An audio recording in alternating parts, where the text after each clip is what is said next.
We are at the Veterans Affairs Medical Center. Today is December 2nd, right? Okay, 2013. Can I get by? Yeah, you sure can. And my name is Crawford Cartwright. I'm the Executive Director for the Children's Coalition Incorporated. And we are here. Okay, well, I didn't cancel it. Here at the Veterans Affairs Medical Center at 7305 North Military Trail. And we're here today interviewing a gentleman by the name of Charles Case. Mr. Case. Okay, Mr. Case. And Mr. Case, what is your date of birth? 7/15/46. Okay, and what is your current address? Beg your pardon? What is your current address? I live here. Okay, you live here at the VA house. Okay, and where were you born? Chicago. Okay, Chicago, Illinois. Were you, what branch of the service were you in, sir? U.S. Navy. Okay, let's see, when did you serve? I served 1967 and 8. Yeah, 67 and 8. 67 to Through 68. 68, okay, all right. Were you drafted or were you enlisted? I enlisted. Okay. Kind of. I enlisted first in a program to become a pilot called NAVCAD. Uh-huh. And the program was go to college and in the summertime you go to OCS and graduate from college and commission an ensign. Okay. That was great. And go to flight school. Right. The fine print was that I had to maintain a B average. Okay. And I had a B average when I signed up for it. But I was majoring in engineering, Right. which was difficult. Girls and beer. Did I mention beer? So it was one semester they sent me a letter that said we had one semester to bring your grades up to over B average or we're going to reserve a cot for you at Great Lakes. Okay. And I tried hard to get my grades up. I think I got an A in girls and an A in beer. The rest of it was chemistry I didn't do very well in. And calculus was getting to be a pain in the butt. Although I maintained a B in the calculus. But other stuff I didn't do very well in. Okay. Where were you living at the time you enlisted? Valparaiso, Indiana. Okay. And why did you join the Navy? The Navy was because it had the NAVCAD program What kind of program? called NAVCAD, Okay, NAVCAD, gotcha. Navy Aviator Cadet Program. Okay. And where did you go to basic training? Great Lakes. What was that like? Cold. What time of year was it? January. Yeah, it was cold. Wow. Okay, so tell me about basic training. Besides it being cold, what was it like? It was harassment, typical basic training stuff. Pretty strenuous? It was strenuous for me because I was kind of a free spirit person. Somebody telling me what to do all the time didn't go very well for me. Didn't work out. Huh? Okay. All right. You remember any of your instructors? No. Okay. Did you see any combat? Oh yes, I did. Where did you go? How long were you in basic training? You remember?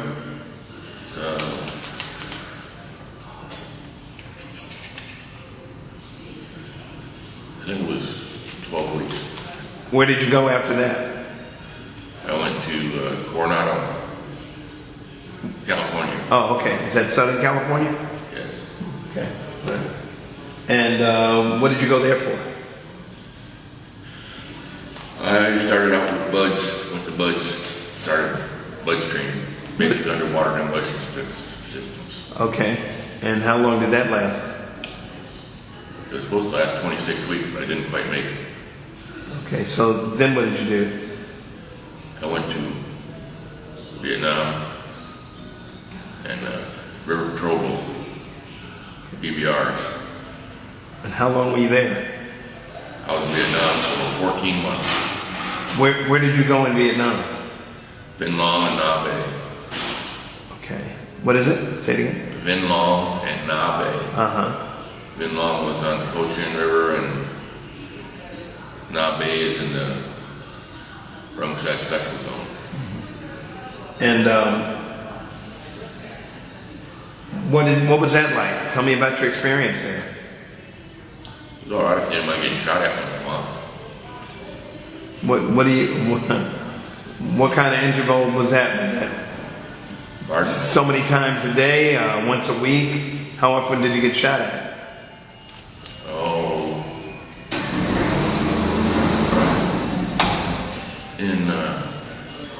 after the Tet offenses, I was in 73 firefights. After Tet.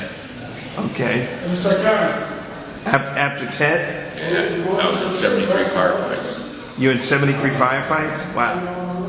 Okay. Okay, Mr. Casey, tell me about those firefights, would you please? Or some of them. What was that like? Was that on the boat, on the river? On the river boat. The river, the PBR, I know. There were fiberglass pleasure boat, which was jet propelled by 2 diesel engines and two water pumps. And when everything was working right, they could go about 45 miles an hour. What is the PBR? Patrol Boat River. Gotcha. And it was, they're made out of fiberglass, and there was absolutely almost zero armament on it. The only armament was around the coxswain stand. There was quarter inch protecting the guy who was driving the boat. Right.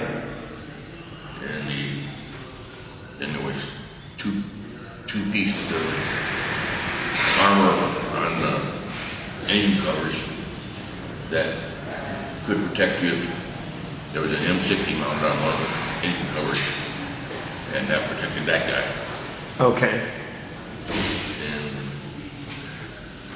when the bullets were flying, it'd go right through the fiberglass, of course. Okay, keep going. That's how I got wounded the first time. I put fiberglass in my leg. Huh. And that one didn't count. It went to a lieutenant, an ensign. Huh? The Purple Heart went to an ensign neck. Oh. My commanding officer was named Calvert, Lieutenant Calvert. Right. He wanted this ensign promoted so he could get out of before he killed somebody. This guy was really a poor officer. And he probably would have killed somebody if he had stayed in, so I was glad he ripped him. So he took your Purple Heart? Yeah. Okay. He gave it to him, and he got enough points to be promoted. Okay. And then he left the country, which was fine. Okay. And I got paid for it. I got paid 4 cases of beer every month from this guy. And Mr. Calvert said I had a cubicle that I could run my beer out of. So I said, there was a little pub I had there, and me and another guy, I brought another guy to Right. help me out with it. He, when I was on patrol at night, he'd run it. And for all the beer he could drink, that was his cost. It cost me all the beer he could drink, which wasn't that much bad. How much beer can you drink? I could drink a lot. Okay. But he, I made enough money off of that to go to R&R to Sydney, Australia. Mike? That's fine. Which is a very nice place. Where? In Sydney? Sydney's beautiful. Did you? Okay, you enjoyed that, huh?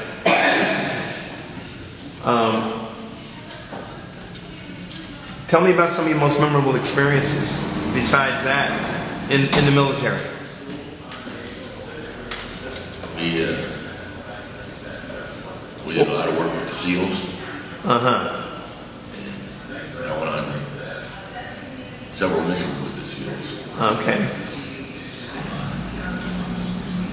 One of them, the last one I was on, with the SEALs, we were out in Jamaica in the Rucksack Special Zone, Uh-huh. and we're going through a area that was supposed to have already been swept by the Army. Got it. Army intelligence, a real oxymoron there. Army intelligence said this had been swept by the Army and was free of calm. Okay. Our boat touched the bank, Right. and as soon as it touched, it started getting fire from the beach. You started getting fire from the beach. Yeah. Okay. And two of the SEALs were killed, two others were wounded very badly. Okay. And the SEAL leader, team leader, Uh-huh. looked at me and said, "You're big enough to carry a 60, grab a 60, let's go." And my boat captain said, "Go ahead." So off I went. We did a 7-day mission. It was, first thing we did was hit the people that were firing on us. Right. We killed 7 of them. 7? Before they got to the woods, there was a bank of woods that was about 300 or 400 yards Uh-huh. on the beach. We did an end around and tapped them before they got to the woods. That's all 7 of them. Captured a couple of blue weapons and a lot of ammunition. And 1 prisoner. Surprised me because you guys were surrendering type. We had a helicopter came in and pulled the captain guy out, and we continued on our patrol and got another little firefight before it was over. Then we got medevac. He backed out. Chopper came in. And I like being with the choppers because part of our training before we had to go to jump school. So we were qualified as parachutists. And when we were inserted by a helicopter, Right. the helicopter didn't come all the way down, touch ground, and you jumped off the helicopter, you got $75 jump pay. You got what? $75 jump pay. Oh, okay. So I enjoyed that. And they finally stopped it because we were getting too much jump pay. I was doing, I was an E5. We got promoted from a Seaman Deuce, which is an E2, Uh-huh. to an E5 when I got out of PBR training, Oh, okay. which was fine. So I was making E5 wages, which was not too bad, and overseas pay, war zone pay, jump pay. I was making pretty good money. I was putting money away. Right. I think I saved $15,000 when I was over there. Wow. Extra $1,000 a month, actually. Yeah. Good for you. How did you stay in touch with your family? Wrote them letters. Okay. When I got to Australia, I called Clef. My dad didn't like that. Number one, I woke him up.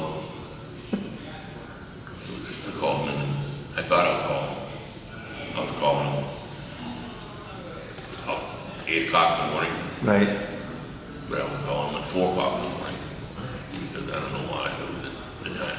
Because I asked the desk, the hotel I was staying at, I asked the desk what time it was in Chicago, and they looked it up and said it was such and such time, it was a good time to call. So I called collect from Sydney, Australia, and it was $300, I think, for the phone call. Ooh. And I only talked for a couple minutes. Right. And I told him when I was coming home, and then coming home was kind of a pain. I had a dress uniform. I had tailored just for me by a Vietnamese tailor. They were pretty good tailors. Right. And I had them make me a dress uniform just for me. It's fine. On the way home, we flew from Saigon to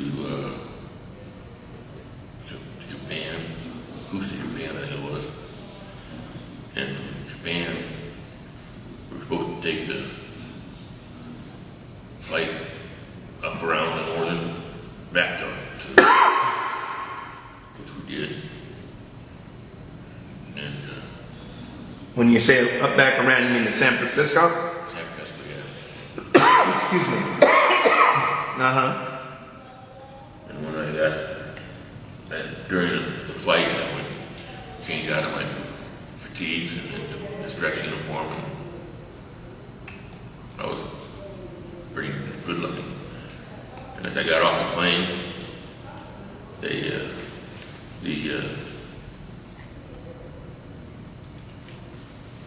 announcer on the plane said there are some demonstrations going on. These are not the same people that you were when you left the United States.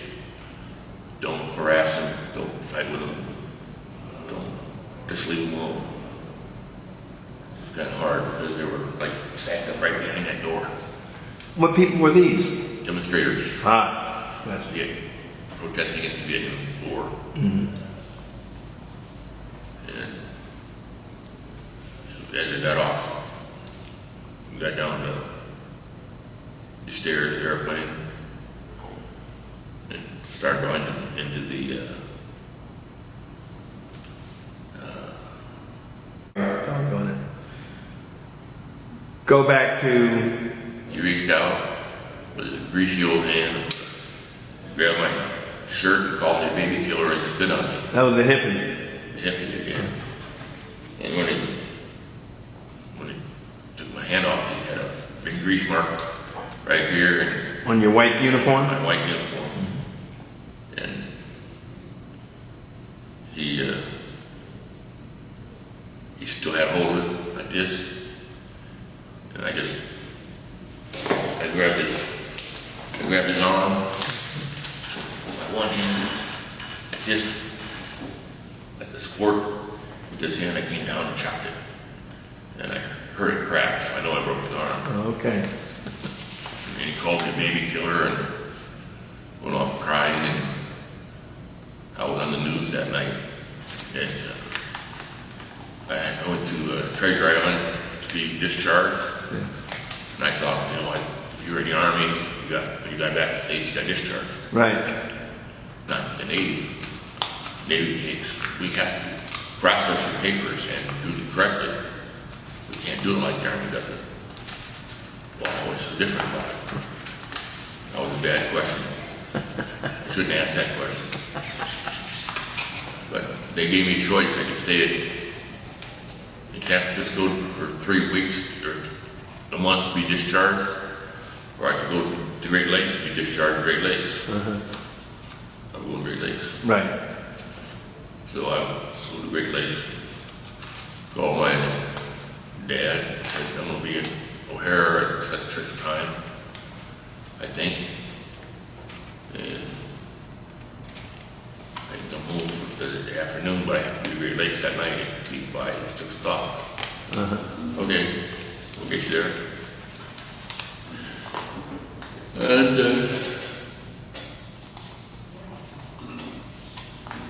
I got home, spent the day at home, and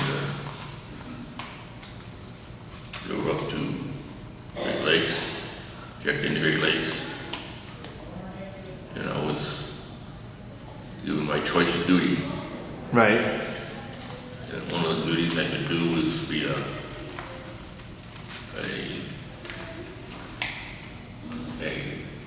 bridge, I could feel what you call it, a brig commander or something like that. I had to watch over the women's brig. Tough duty. Okay. All of us be friends. It wasn't bad, but they would start fighting.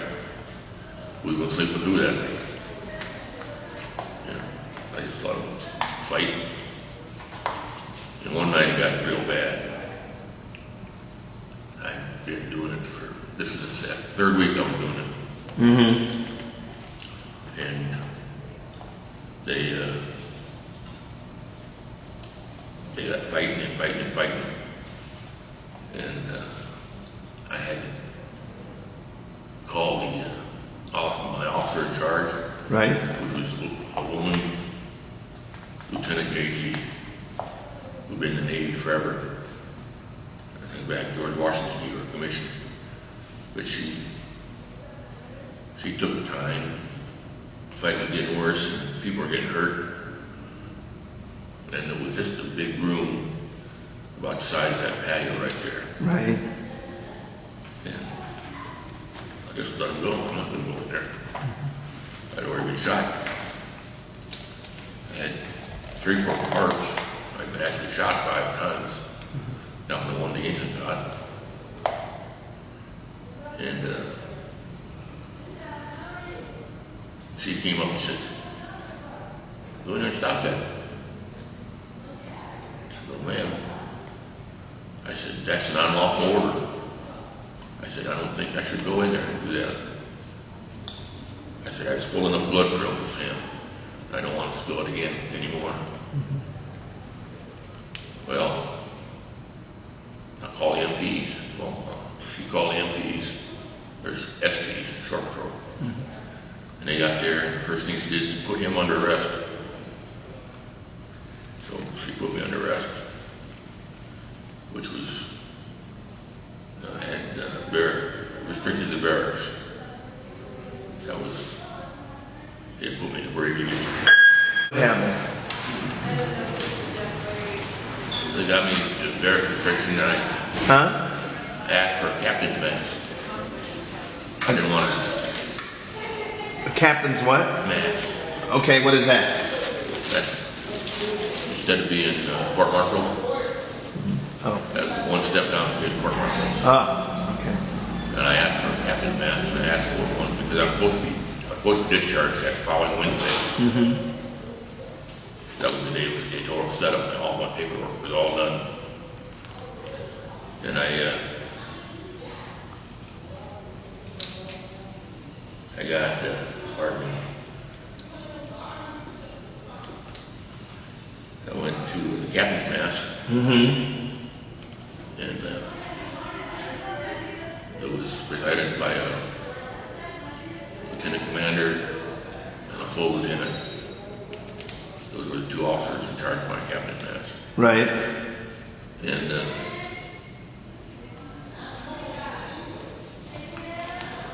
one guy, the lieutenant commander, said, "Why did you disobey this lady's order?" I told him, I said, "Sir, not to be disrespectful to her or to anybody, that I have already collected 3 Purple Hearts in my service. I didn't want to go in there and get gouged up by all these women." I said, "It was an unlawful order. Should have called the short patrol to begin with." "You're right. So I'll tell you what, to get you off the hook, tell me some more stories for about 20 minutes, for an hour or so." She said, "Just sit down and give me a couple more stories." I that'll be your, we'll rip off all these papers, Okay. which he did. Okay. All right. What was the food like? How was the food? Vietnam Well, throughout the service. sucked. It wasn't much better than what I get here. Okay. You weren't happy with the food. Pardon? You weren't happy with the food. No. Did you have a lot of pressure and stress? No, not really. I mean, like I said, if you didn't mind getting shot at once in a while, it was fine.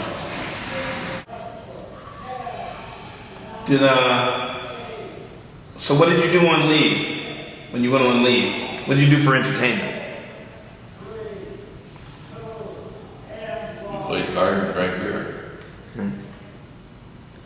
Did you go on leave? Besides, you went to Sydney, Australia, right? Right. Okay.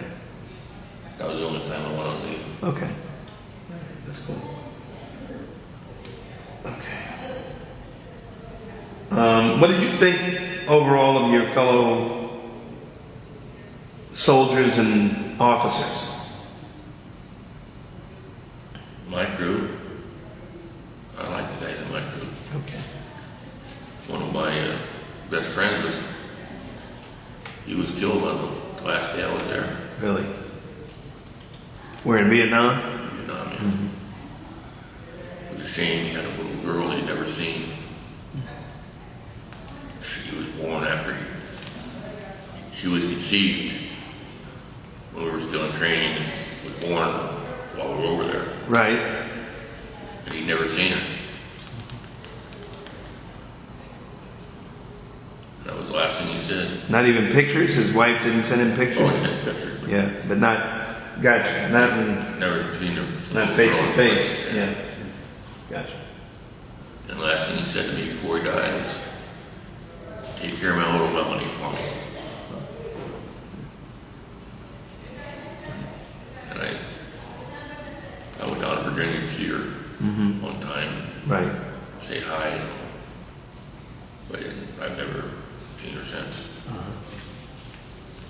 Gotcha. So when you separated up in the Great Lakes, right? So what did you do when you got out of the service? I went snow skiing Okay. in Aspen, Colorado. Uh-huh. And broke my leg, I fell and broke my leg. Oh boy. Same leg that you shattered? Jeez.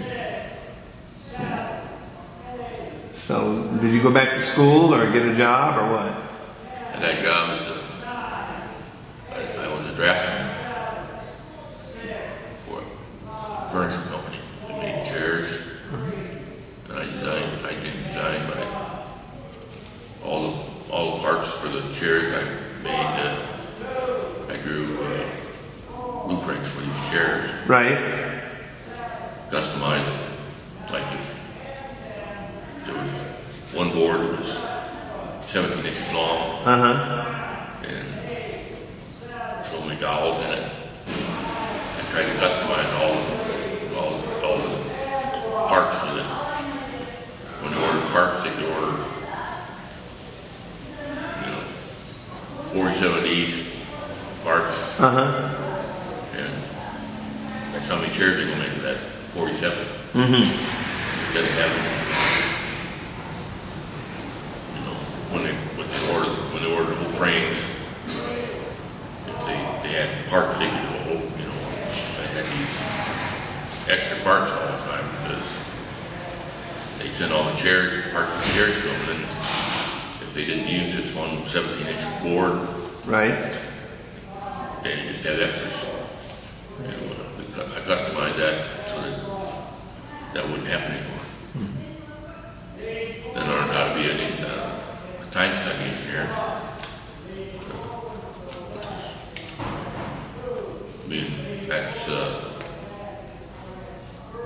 It's an efficiency expert.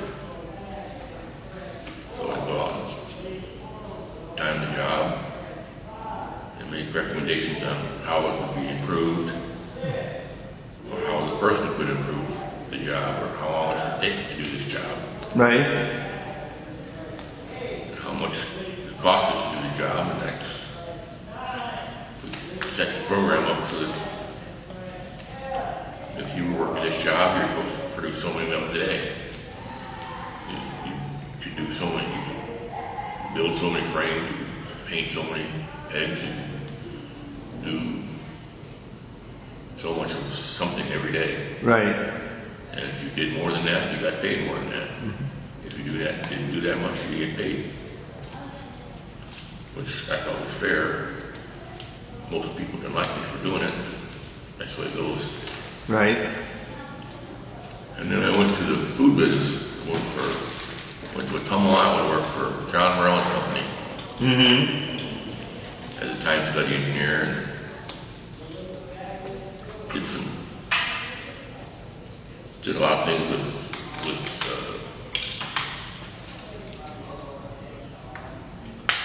smoked meats, hams, and that. And the plant superintendent at the time was a guy named Walter Ohm.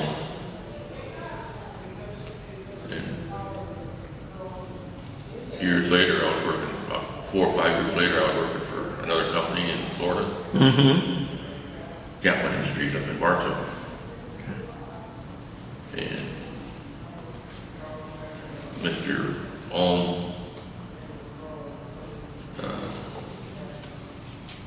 wanted to get into the cattle business. And he came down to look at Mr. Kaplan's business.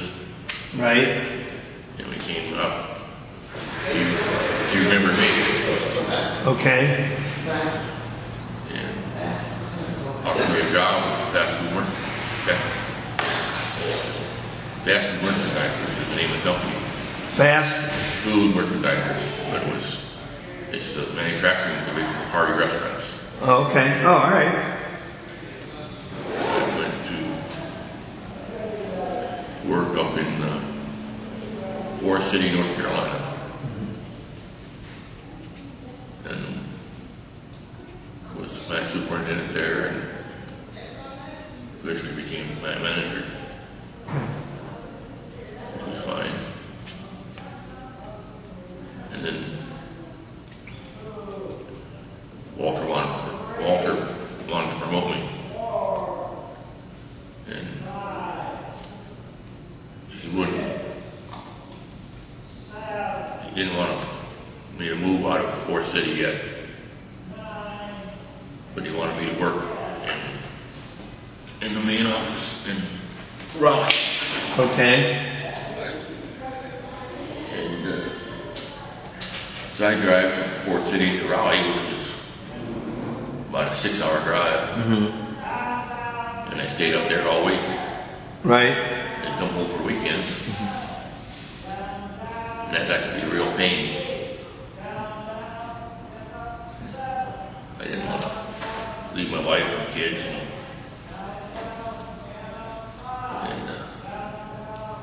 I got argued about that. And he fired me. And in his honor,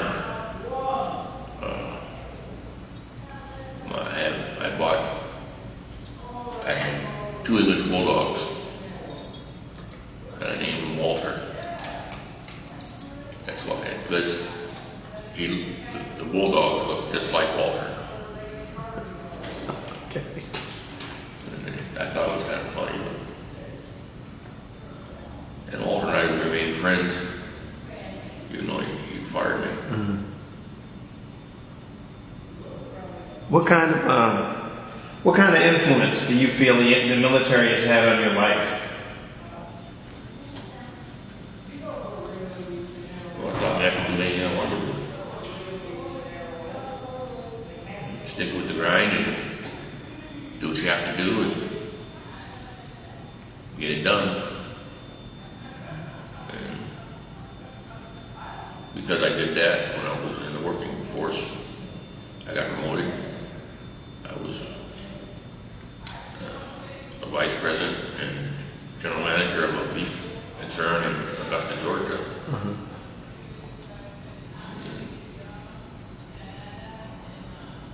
I like that.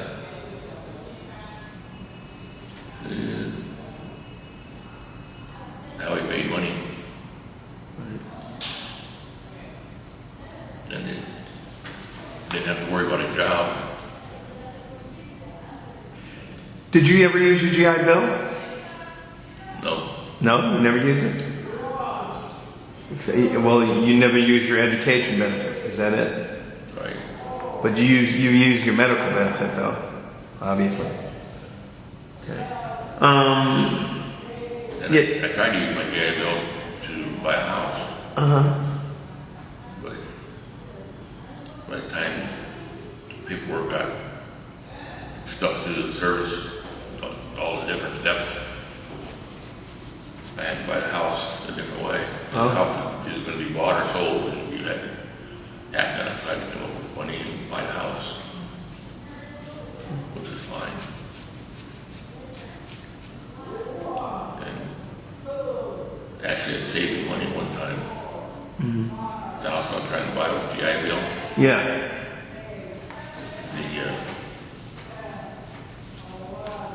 the paperwork on the house that I applied for was the deed to the house. It said the property was here, Right.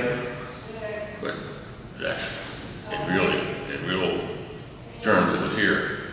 They had recorded the lot wrong, Right. and the VA caught that. Yeah, the VA caught that. And I didn't have to buy the house. It worked out. I really like that house in Pennsylvania, and it overlooked. Okay, well, I want to thank you for taking the time to give me this interview. Thank you very much for your service. Oh, it's a pleasure. They said you might get shot at once in a while on bad duty. Okay.